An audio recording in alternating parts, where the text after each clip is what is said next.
Hello বন্ধুরা, কেমন আছো? তো আজকে আমি এসেছি প্রকাশ ভাইয়ের বোনের বিয়েতে। এসে দেখি আমার বন্ধুরা তো আগে থেকে এসেছে, আমার খুবই ভালো লাগলো।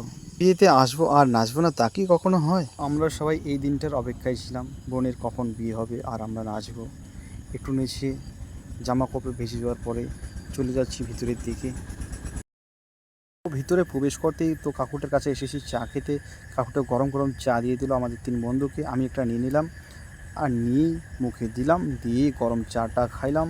খেয়ে ভিতরের দিকে এগোতে লাগলাম। এই যে প্রকাশ ভাই, একটু হাই করো, হাই। তারপরে এই যে আমার সাগর ভাই, হাই। খুব ভালো লাগলো, গরম চা হলো খাওয়া। তো বিয়ের বোনের মণ্ডপটা কিন্তু ভালো সাজিয়েছি, আর তার সঙ্গে নিয়ে এসেছি এই শোকেসটা।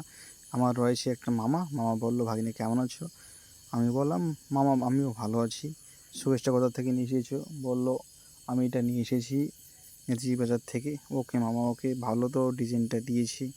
ওই তো টাকা এত বেশি নিলে তো ডিজাইন তো হবেই। ওকে ওকে, তো বুঝতে পেরেছি, খুব ভালো লেগেছে।